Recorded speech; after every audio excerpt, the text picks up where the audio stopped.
میں اکثر یہ دیکھتا ہوں کہ کوئی بھی شخص جس نے لمبی داڑھی رکھی ہو, ٹوپی پہنی ہو اور سفید کرتا پہنا ہو, ٹخنوں سے اوپر شلوار ہو, تو پہلا امپریشن موزہ بھی آپ ڈال لیں تو پہلا امپریشن موزہ آپ کا مجھے نہیں نہ بھولتا, اس لیے میں جب بھی کوئی دیکھتا ہوں, جب بھی کوئی اس طرح کا سوال کرتا ہے تو وہ طارق جمیل صاحب کی جو آپ کی تصویر ہے نا وہ میرے ذہن میں آ جاتی ہے. بالکل تو پہلے ہمارے آقے بھائی ہوا کرتے تھے. تو پہلا امپریشن آتا ہے کہ یار بہت نیک انسان ہے. اکثر لوگ کسی محفل میں دعا بھی کراتے ہیں, دعا کے لیے کہتے ہیں کہ ہمارے لیے دعا کریں. تو اس کی کیا اسلام میں حیثیت ہے, ان چیزوں کی کیا ورتھ ہے اسلام میں؟ کیا یہ واقعی کسی بندے میں چیزیں ہم دیکھیں تو ہم اس کو فوراً سے نیک تصور کر لیں؟ میں نے کئی سال پہلے ایک ویڈیو ریکارڈ کرائی تھی, انڈیا پاکستان بنگلہ دیش کے دو فتنے, ایک جذباتی فتنہ, دوسرا گیٹ اپ کا فتنہ. گیٹ اپ اتنا بڑا فتنہ اور آزمائش ہے کہ آپ چور ہیں, ڈاکو ہیں, ٹھگ ہیں, گیٹ اپ اچھا بنا لیں تو لوگ آپ سے دعائیں کروائیں گے. اس کے لیے یہ آپ جو میرا گیٹ اپ دیکھ رہے ہیں نا, یہ میں نے کوئی شوق سے نہیں اڈاپٹ کیا ہوا. میں عام حالت میں اپنے آپ کو اتنا ڈومیننٹ نہیں رکھتا. میں نہیں چاہتا کہ میں نے پگڑی پہنی ہوئی ہو اور میں مسجد میں نماز پڑھنے جاؤں اور لوگ میرے ساتھ آ کے تصویریں کھنچوا رہے ہوں, تو میں اللہ کو کیا منہ دکھاؤں گا؟ میں پھر دنیا میں ہی سب کچھ کما بیٹھا, ٹھیک ہے, مسکینوں کی طرح زندگی گزارتا ہوں, مسجد بھی بدل بدل کے نماز پڑھتا ہوں, ایسی جگہوں پہ ماسک استعمال کر کے مجھے کوئی پہچانا ہی نہ. عام حالت میں ٹوپی پہنتا ہوں, پگڑی نہیں پہنتا. یہ جو گیٹ اپ میں نے اس وجہ سے اڈاپٹ کیا کہ جس بے وقوف عوام کو میں نے دین سکھانا ہے ان کے لیے قرآن کی کوئی اہمیت نہیں, حدیث کی کوئی اہمیت نہیں. گیٹ اپ نمبر 1 ہے. خصوصاً دیوبند اور بریلوی میں آپ دیکھیں گے داڑھی پوری ہے, ننگے سر تو نہیں ہے. اس لیے دیکھیں ان کو ڈاکٹر ذاکر نائک کی پینٹ ٹخنوں سے اوپر نظر نہیں آ رہی ہے, ٹائی نظر آ رہی, کہتے ہیں اس کا تو لباس ہی یہودیوں والا ہے, عیسائیوں والا ہے, اس نے کیا اسلام کی تبلیغ کرنی ہے. تو میں نے مجبوراً, بہت پہلے مجھے سمجھ آ گیا, میں نے یہ گیٹ اپ اڈاپٹ کیا. یہ پگڑی میں پہلے بھی باندھتا تھا, میں اپنے میٹرک لائف سے پگڑی باندھتا ہوں, لیکن صرف جمعے والے دن باندھتا تھا, عام حالت میں نہیں, ایک شوق کے طور پہ, سنت کے طور پہ.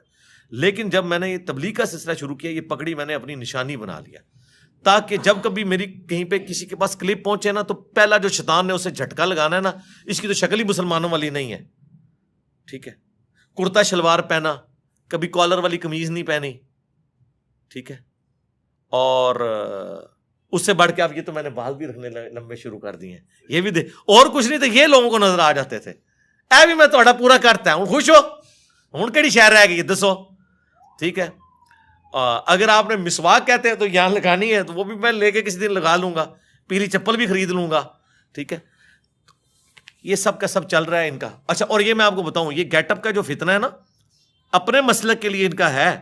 آپ کسی دیوبندی کو سبز پگڑی والا بندہ دکھا دیں نا, وہ اس کو دیندار نہیں نظر آئے گا, کیونکہ فوراً دماغ میں آئے گا تو بریلوی ہے. کسی بریلوی کو آپ صاف کیے ہوئے مونچھیں اور سخت ٹوپی والا بندہ دکھا دیں, سفید شلوار قمیض اور اوپر کالی واسط پہنی ہوئی ہو اس نے, اسے نظر آ جائے گا دیوبندی ہو, کہے گا یہ مذہبی آدمی نہیں ہے, تو دیوبندی ہے. مذہبی بھی صرف اپنے فرقے کا, اور نشانیاں بنائی ہوئی ہیں. آپ کو کبھی اہل حدیث اس گیٹ اپ میں نظر آیا؟ نہیں. اس گیٹ اپ میں آپ کو یا دیوبندی نظر آئے گا یا بریلوی نظر آئے گا. اہل حدیث ٹوپی اول تو کوشش کرے گا نہ ہی پہنوں بھی تو ادھر پہنوں, بال تھوڑے نکلے ہوئے ہوں, داڑھی کے کچھ بال ادھر جا رہے ہوں, ادھر جا رہے ہوں, تاکہ لگے کہ یہ اہل حدیث ہے. پگڑی نہیں پہنے گا وہ. اور اس طریقے سے کبھی بریلوی دیوبندی یہ نہیں کرے گا کہ میں تھوڑا سا اہل حدیث والا کوئی گیٹ اپ اڈاپٹ کر لوں, کہے گا نہیں یار یہ تو شکل ہی وہابی والی لگے گی, گال کس نے کس سننی ہے, جو تو شکل ہی وہابی نظر آئے گا بندہ. تو اس شکلوں کے اندر پورے کا پورا دین انہوں نے گھسایا ہوا ہے.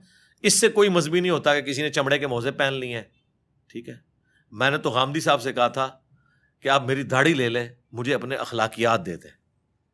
تو مجھے کہنے لگے انجینئر صاحب میں جوانی میں آپ سے بھی زیادہ جذباتی تھا, ٹھیک ہے, آپ اتنے جذباتی نہیں ہیں, تو وقت کے ساتھ فرق پڑے گا. تو اللہ کا فضل ہے, فرق پڑ رہا ہے. لیکن الحمدللہ ریڈ لائن کبھی بھی کراس نہیں کی ہے. حضرت عمر سے ابھی بھی میں بہت نہ رہوں الحمدللہ, لیکن حضرت ابوبکر کی طرح کا اخلاق نہیں ہے, تو کوئی فرق نہیں پڑتا. رسول اللہ کے تو دونوں ساتھی تھے, ابوبکر بھی اور عمر بھی, دونوں رول ماڈل ہیں ہمارے لیے, ٹھیک ہے. تو آج اگر حضرت عمر زندہ ہوتے تو چشتی رسول اللہ, اشرف علی رسول اللہ پہ ان کا ریاکشن مجھ سے زیادہ سخت ہوتا. ڈگریاں ایسے مولویوں کی کینسل کرتے ہیں جو ان چیزوں کا دفاع کرتے ہیں. میں تو صرف علمی اختلاف کرتا ہوں. تو ایک گیٹ اپ کا فتنہ سارا تماشا ہے.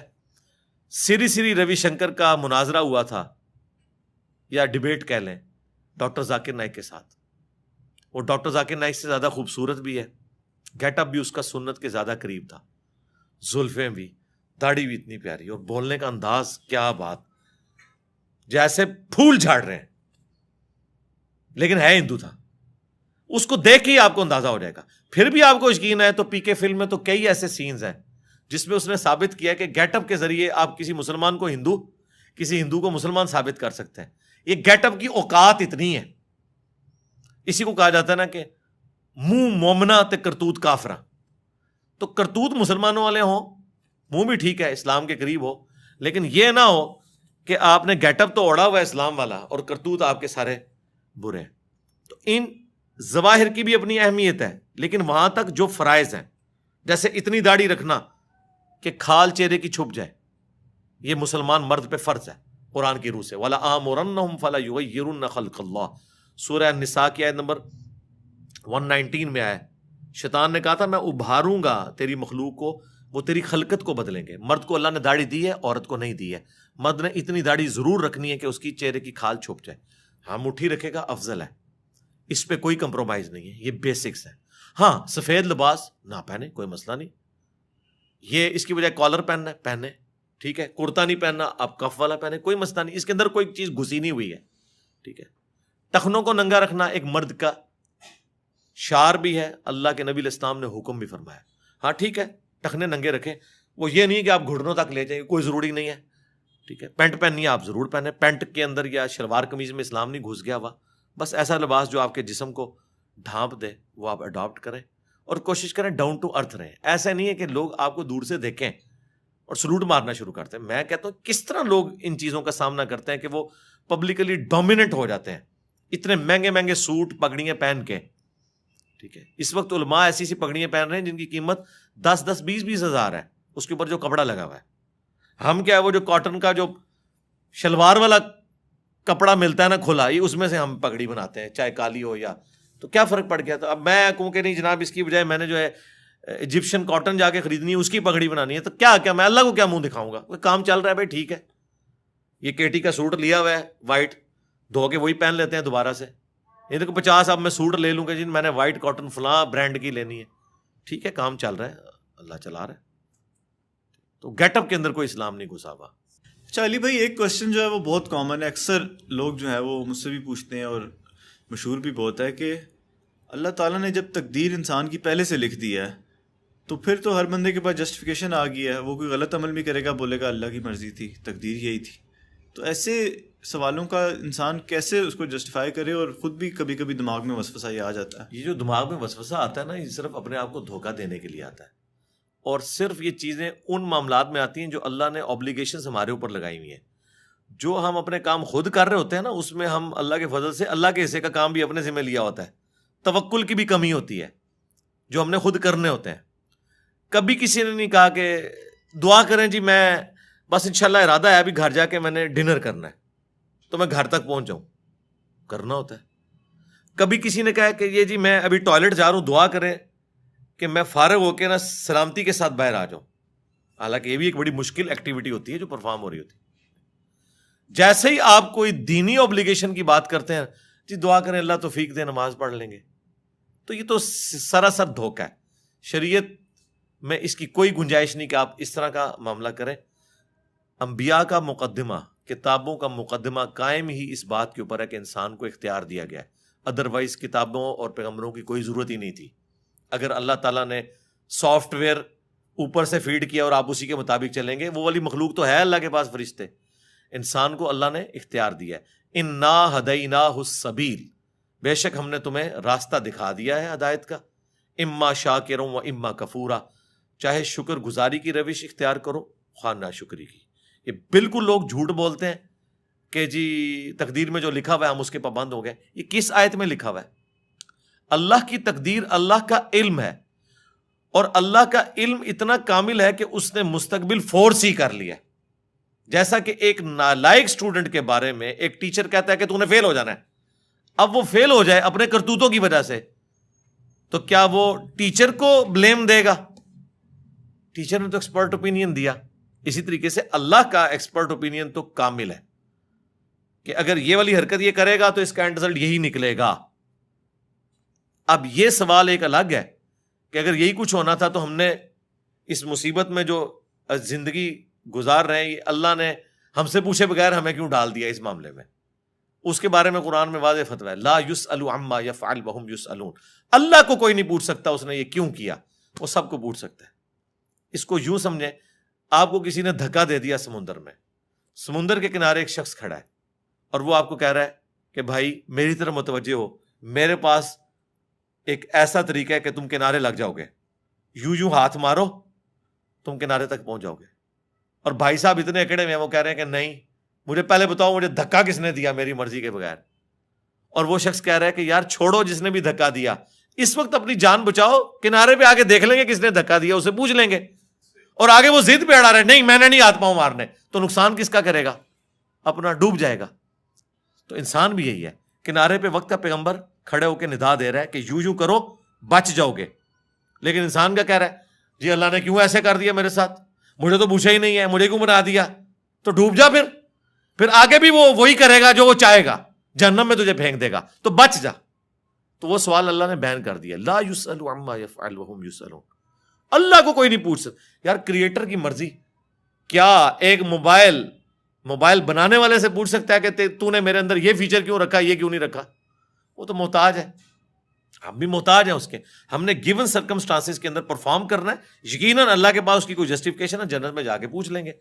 اب یہ تقدیر کے معاملے کی طرف آئیں تو یہاں پہ بھی یہ اللہ کا علم ہے. مجھے بتائیں کیا کسی کو یہ پتا چل گیا دنیا میں کہ میں جنتی ہوں یا جہنمی؟ تو پھر وہ اس کیوں کنکلوڈ کر بیٹھا ہے پیسمسٹک اپروچ کے ساتھ، میں تو ہے ہی جہنمی ہے لہٰذا مجھے نیک عمل کرنے کی ضرورت نہیں ہے. آج تک کسی نے یہ کنکلوڈ نہیں کیا اس حوالے سے کہ جی میں جنتی ہوں تو میں جنتی والے کام کرنے شروع کر دوں. الٹی طرف بھاگتے ہیں اپنے آپ کو دھوکہ دینے کے لیے. ایسا بھاگتے ہیں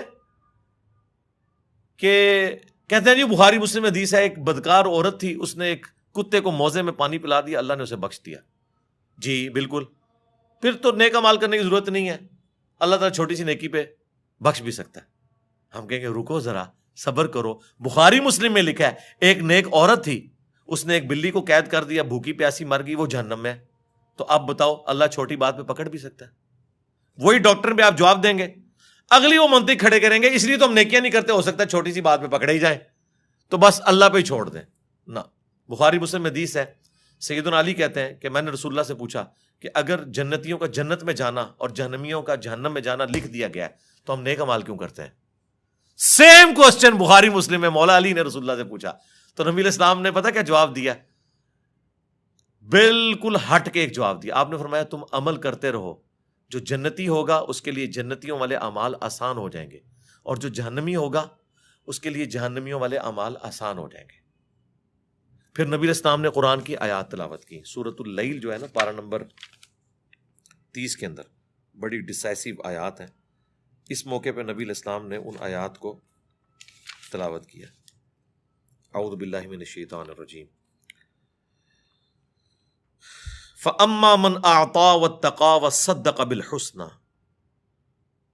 پس جس نے اطاعت گزاری کی روش اختیار کی، اللہ کا تقوی اختیار کیا اور ہر اچھی بات کی تصدیق کی، فَسَنُيَسِّرُهُ لِلْيُسْرَى، اس کے لیے ہم آگے آسانیاں کر دیں گے. یعنی کرنا اس نے ہی ہے پھر بھی. وَأَمَّا مَنْ بَخِلَ، اور جس نے بخل کیا، کنجوسی کی، وہاں پہ آیا تھا استغنا والی کیفیت، یعنی اللہ کی اطاعت اختیار کرنا، اللہ کے لیے خرچ کرنا. وَكَذَّبَ بِالْحُسْنَى، اور ہر اچھی بات کو جھٹلایا. فَسَنُيَسِّرُهُ لِلْعُسْرَى، پھر ان قریب ہم اس کے لیے مشکل پیدا کر دیں گے. یہ آیات نبی علیہ السلام نے پڑھی کہ جنتیوں کے لیے جنت والے اعمال آسان ہوں گے. ہمیں کوئی کہتا ہے نا کہ ہاں جی کیا خیال ہے، ہم کہتے ہیں انشاءاللہ ہم نے جنت میں جانا ہے اور کوشش بھی کر رہے ہیں اس کے لیے. بخاری مسلم حدیث ہے میں اپنے بندے کے گمان کے قریب ہوں جیسا میرے لیے گمان کرے. کبھی اللہ کے لیے گمان نہ کریں کہ میں نے جہنم میں جانا ہے. گمان پازیٹیو رکھیں لیکن محنت بھی پازیٹیو کریں. صرف گمان نہیں، کہ جو کچھ بھی ہے تیرے محبوب کی امت سے. ایفرٹ پٹ کرنی ہے. اس کے بعد رہنا آپٹیمسٹک ہے, پیسیمسٹک نہیں ہونا آپ نے. تو انشاءاللہ ستہ خیرہ. اور یہ وہ وجہ ہے جس کی وجہ سے اللہ نے قرآن میں جگہ جگہ کہا ہے اللہ اپنے وعدے کے خلاف نہیں چلتا. اللہ جنتیوں کا وعدہ پورا کرے گا. جنتیوں کا کلام نقل ہوا ہے کہ جنتی جنت میں پہنچ کہیں گے کہ شکر ہے کہ جو اللہ نے ہم سے وعدہ کیا تھا پورا کیا. یہ اللہ پتہ بار بار کیوں کہتا ہے؟ دنیا میں ایسا نہیں نہ ہوتا. دنیا میں محنت کرنے والا ناکام ہو جاتا ہے, اور بعض اوقات بغیر محنت کیے وہ شخص کامیاب بھی ہو جاتا ہے. اس کو اتنا مال مل جاتا ہے, محنت کرنے والا ڈوب جاتا ہے. تو اس لیے اللہ نے کہا آخرت میں ایسا نہیں ہوگا کہ کسی کے لاکھ کام آئے. نہ, لاکھ دنیا میں ہے کہ محنت کریں کامیاب ہو بھی سکتے ہیں, بری طرح ناکام بھی ہو سکتے ہیں. آخرت میں اللہ نے بار بار اس لیے یقین دہانی کہی کہ آخرت میں یہ نہیں ہوگا کہ ایک بندے نے پوری محنت کی اور آخرت میں جا کے اس کی لاکھ یہ نکلی کہ نماز پڑھنے والا جو ہے وہ جہنم میں چلا گیا اور جو اللہ کا باغی تھا وہ جنت میں چلا گیا. نہ, آخرت کے لیے لاکھ نہیں ہے. اس لیے اللہ نے کہا میں اپنے وعدے کی خلاف ورزی نہیں کرتا, میں نے جو وعدے کیے ہیں پورے کروں گا. یہ یقین دلایا کیونکہ انسان کو وسوسہ آ سکتا تھا کہ دنیا میں تو ایسا نہیں ہوتا. دنیا میں محنت کرنے والا بعض اوقات کامیاب ہوتا ہے, بعض اوقات ناکام. آخرت میں 100% ناکام ہوگا جو دنیا میں پیغمبروں کا نافرمان ہے, اور 100% کامیاب ہوگا جو دنیا میں انبیاء کا تابع فرمان ہے.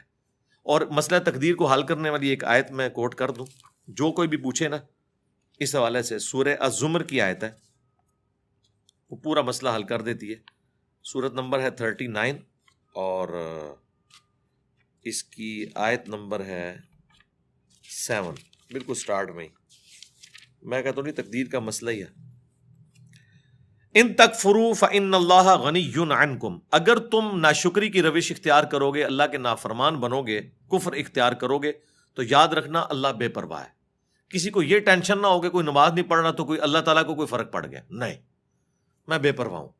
اچھا, اب بے پرواہی کا کوئی یہ بھی رزلٹ نکال سکتا تھا کہ اللہ جب بے پرواہ ہے تو مجھے نمازیں پڑھنے کی کیا ضرورت ہے, اللہ کو تو فرق نہیں پڑتا. وہ اللہ نے ساتھ پھر کلیئر کیا, وَلَا يَرْضَى لِعِبَادِهِ الْكُفْرَ, لیکن یاد رکھنا وہ اپنے بندوں سے کفر کو, ناشکری کو, نافرمانی کو پسند نہیں کرتا. بے پرواہ ضرور ہے لیکن اوپن لائسنس نہیں کہ بے پرواہی کا رزلٹ یہ نکلے کہ ٹھیک ہے منو کے چاہے یہ گناہ کرے یا ثواب کرے. نہیں, اللہ کہہ رہا ہے میں بے پرواہ اس اعتبار سے ہوں کہ تیرے گناہ کی وجہ سے میری خدائی میں کوئی فرق نہیں پڑے گا, لیکن تیرا بیڑا غرق ہو گیا. اللہ اپنے بندوں سے نافرمانی پسند نہیں کرتا. وَإِن تَشْكُرُوا, اور دیکھنا اگر تم شکر گزاری کی روش اختیار کرو گے, يَرْضَهُ لَكُمْ, تو یہی وہ تم سے چاہتا ہے. وَلَا تَزِرُ وَازِرَةٌ وِزْرَ أُخْرَى, اور کوئی جان بوجھ اٹھانے والی دوسرے کے اعمال کا بوجھ نہیں اٹھائے گی. ثُمَّ إِلَىٰ رَبِّكُمْ مَرْجِعُكُمْ, اس کے بعد تم لوٹ کر اپنے رب کے پاس جاؤ گے. فَيُنَبِّئُكُمْ بِمَا كُنتُمْ تَعْمَلُونَ, پھر وہ تمہیں بتا دے گا جو کچھ تم دنیا میں اعمال کیا کرتے تھے. اِنَّهُ عَلِيمٌ بِذَاتِ الصُّدُورِ, بے شک وہ سینوں کے چھپے ہوئے رازوں کو بھی جاننے والا ہے, اس لیول تک باریکی کا حساب کرے گا. اور ایک اور آیت ہے اس کانٹیکسٹ میں سورہ طٰہٰ کے اندر, وہ بہت کرٹیکل آیت ہے. سورہ طٰہٰ کے اینڈ پہ جا کے وہ آیات آتی ہیں. اللہ تبارک و تعالیٰ نے اس حوالے سے مسئلہ تقدیر کو کلیئر کر دیا ہے, وہ بھی میں یہاں پہ کور کر دیتا ہوں.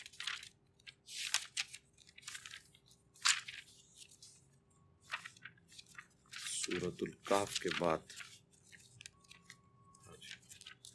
سورہ مریم اور طٰہٰ کے بالکل اینڈ پہ جا کے آئے تھے. یہ اکثر لوگ جو آپ کو کہہ رہے ہوتے ہیں بدبخت, یہ دیکھیں اللہ تعالیٰ فرماتا ہے جب ہم نے آدم علیہ السلام کو اور ان کی اولاد کو زمین پہ بھیج دیا, ظاہر ہے انہی سے اولاد پیدا ہونی تھی, اللہ نے فرمایا قَالَ اهْبِطَا مِنْهَا, ہم نے دونوں سے کہا, سیدہ حوا اور سیدنا آدم سے, منها جمیعا, کہ تم سب کے سب اب اتر جاؤ. بعضکم لبعض عدو, تم میں سے بعض کے دشمن ہوں گے. یعنی شیطان کا دشمن انسان, اور انسان کو بھی دشمنی روانی ہے, اور آپس میں بھی انسان لڑیں گے. اب یاد رکھنا فَإِمَّا يَأْتِيَنَّكُم مِّنِّي ہُدًى, اب جب کبھی بھی میری طرف سے کوئی ہدایت کی کتاب آئے گی نا دنیا میں, فَمَنِ اتَّبَعَ هُدَايَ, تو جو کوئی بھی اس ہدایت کی پیروی کر لے گا, فَلَا يَضِلُّ وَلَا يَشْقَى, تو نہ وہ گمراہ ہوگا اور نہ ہی بدبخت ہوگا. تو بدبختی پھر اللہ نے بندوں کے کھاتے میں ڈال دی ہے کہ جو کتابوں کی مان لے گا نا وہ بدبخت نہیں ہوگا. تو اس کا مطلب ہے بدبخت اللہ بناتا ہے یا انسان خود بدبختی کماتا ہے؟ خود. یہ آیت واضح ہے کہ جو ہدایت کی پیروی کر لے گا وہ نہ گمراہ ہوگا نہ شقی ہوگا، اور جو پیروی نہیں کرے گا وہ گمراہ بھی ہو جائے گا اور بدبخت بھی ہو جائے گا۔ یہ خود ہم کماتے ہیں، تو یہ کہیں پہ کنسیپٹ نہیں، یہ تو بڑا گمراہ کن عقیدہ ہے۔ یہ عقیدہ جبریہ کا تھا کہ اللہ تعالیٰ انسان پہ مسلط کر دیتا ہے، اور قدریہ دوسری ایکسٹریم پہ چلے گئے، انہوں نے کہا نہیں ٹوٹلی ہم ہی کرتے ہیں۔ ہمارا عقیدہ درمیان میں ہے کہ جن باتوں کا حکم اللہ نے ہمیں دیا ہے ان کا اختیار بھی ہمیں دیا ہے، اور جن چیزوں کا مجھے حکم نہیں دیا اس کا اختیار میرے پاس نہیں ہے، اور نہ مجھے اس میں کوئی زیادہ پڑھنے کی ضرورت ہے۔ مثلا میرا قد کتنا ہے، میری آنکھوں کا کلر کیا ہے، میں کن ماں باپ کے گھر پیدا ہوں گا، میں کس ملک میں پیدا ہوں گا، مجھے بتائیں، یہ قیامت الدین ہم سے پوچھا جانا ہے۔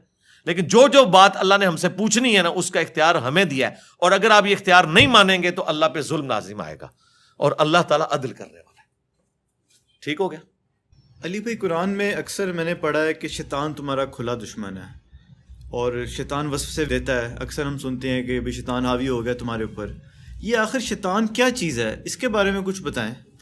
شیطان دیکھیں، ایک تو بڑا شیطان ہے نا، جو قصہ آدم اور ابلیس قرآن پاک میں ایٹ لیسٹ 7 ٹائمز بیان ہوا ہے تفصیل کے ساتھ، سورۃ البقرہ میں، سورۃ الاعراف میں، سورہ بنی اسرائیل میں، سورۃ الحجر کے اندر، سورہ صاد کے اندر، سورۃ الکہف کے اندر، سورہ طٰہٰ کے اندر۔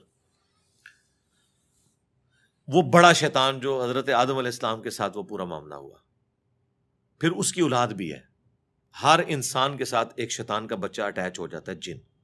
بخاری مسلم دونوں میں حدیث ہے کہ شیطان انسان کے جسم میں خون کی طرح دوڑتا ہے، اور مسلم شریف میں حدیث ہے ہر انسان کے ساتھ ایک فرشتہ ہے اور ایک جن ہے۔ شیطان اور جن یہ انٹرچینجبل ہے، کیونکہ اس کی اسپیشی جن ہے۔ فرشتہ اسے نیکی کی طرف بلاتا ہے اور شیطان اسے برائی کی طرف۔ اللہ نے دیکھے کیسا بیلنس کیا ہے، صرف نہیں شیطان مسلط کیا، فرشتہ بھی کیا ہے، دونوں چیزیں پیرلل میں۔ ایک صحابی نے جرت کر کے پوچھا، یا رسول اللہ آپ کے ساتھ بھی؟ فرمایا ہاں میرے ساتھ بھی تھا، لیکن اللہ نے مجھے اس پہ قدرت دے دی ہے، میرے ساتھ جو شیطان اٹیچ ہے وہ مجھے نیکی کی طرف ہی بلاتا ہے۔ رسول اللہ کے بعد کسی شخص کے لیے گارنٹی نہیں ہے کہ اس کے ساتھ شیطان اٹیچ نہیں ہے، وہ ہرگلا سکتا ہے کسی بھی شخص کو۔ یہ نبی کا پروٹوکول ہے کہ وہ اللہ تعالیٰ کی حفاظت میں ہوتا ہے۔ اب ظاہر ہے وہ شیطان انسان کے جسم میں پھونکے مارتا ہے، نفس اس کا بہترین ایک مسکن ہے جس کے ذریعے وہ نفسانی خواہشات کو ابھارتا ہے۔ اس وجہ سے شیطان ایک پرسنالٹی بھی ہے اور ایک سمبل کے طور پہ بھی ہے۔ انسان کے اندر کا جو شیطان ہے وہ اتنا بڑا ہے کہ اس نے شیطان کو شیطان بنا دیا ہے۔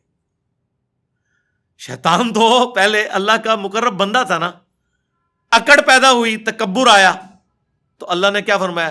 ابا واستکبر وکان من الکافرین۔ اکڑ گیا، تکبر میں آ گیا، راندہ درگاہ ہو گیا۔ آج ہم اسے کہتے ہیں ابلیس، جیلس ہوا ہوا، الرجیم کہتے ہیں، مردود بارکا۔ لیکن کسی زمانے میں وہ اللہ کا بندہ ہی تھا۔ شیطان کو شیطان نفس نے بنایا، تو وہ تو نفس ہمارے ساتھ بھی اٹیچ ہے۔ اس نفس کو آپ سمجھ لیں کیٹالسٹ کا کام کرتا ہے، جیسے کیمسٹری میں کیٹالسٹ ڈالا جاتا تھا نا کیمیکل ریئیکشن کو تیز کرنے کے لیے۔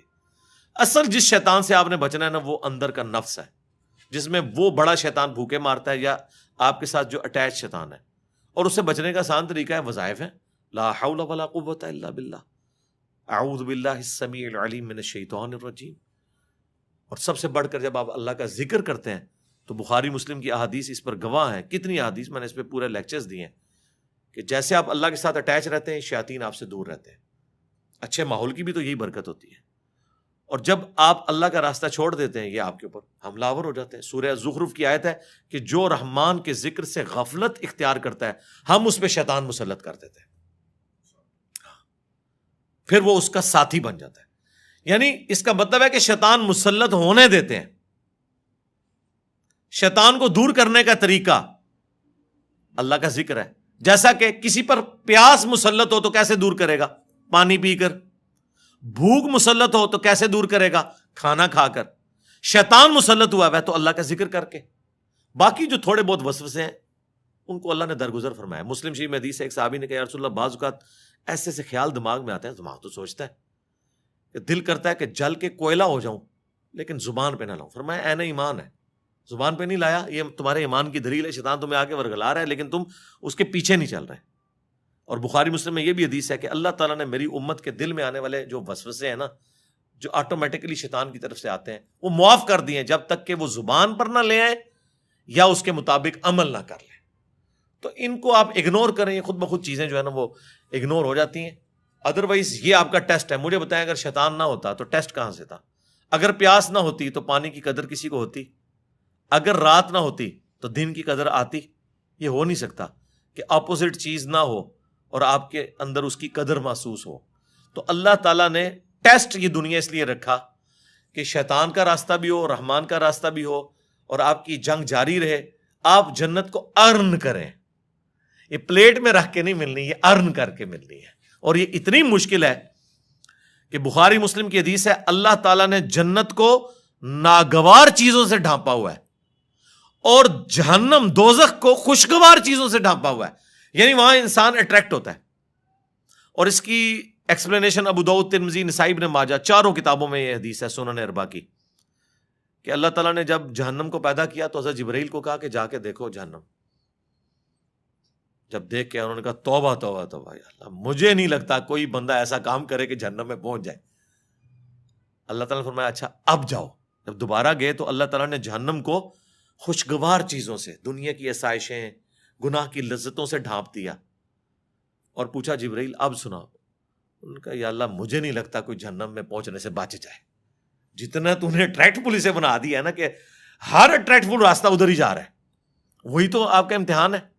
اس لیے جنت میں آپ کو انعام مل رہا ہے. وہ دنیا میں جو اٹریکٹفل چیزیں ہیں وہ جنت میں آپ کو انعام کے طور پہ مل رہی ہیں. دنیا میں وہ حرام ہے, سونا, چاندی, ریشم, 4 سے زیادہ عورتیں. جنت میں آپ کو انعام دیا جا رہا ہے, ان چیزوں کا انعام جو دنیا میں حرام کی ہوئی تھی. تو اس کا مطلب ہے وہ اٹریکٹفل تھی. پھر اللہ نے فرمایا جنت کی طرف جاؤ. جنت سے ہو کے انہوں نے کہا یا اللہ مجھے نہیں لگتا کہ کوئی تن من دھن نہیں لگا دے گا جنت میں پہنچنے کے لیے, یہ تو سارے جنتی ہو جائیں گے. اللہ نے فرمایا وہی والی ہماری والی بات, رکو ذرا صبر کرو اب جاؤ. جب دوبارہ گئے حضرت جبرائیل, انہوں نے دیکھا یہ تو مشقتوں سے ڈھانپی ہوئی ہے. کہیں روزوں کی مشقتیں ہیں, کہیں حلال اور حرام کی مشقتیں, کہیں نمازوں کی مشقتیں, کہیں جہاد اور قتال کی مشقتیں. انہوں نے کہا یا اللہ مجھے نہیں لگتا کوئی جنت میں پہنچنے میں کامیاب ہوگا الا یہ کہ کوئی خوش نصیب ہو. اور یہ قرآن کی آیت ہے وَلَقَدْ ذَرَأْنَا لِجَهَنَّمَ كَثِيرًا مِّنَ الْجِنِّ وَالْإِنسِ.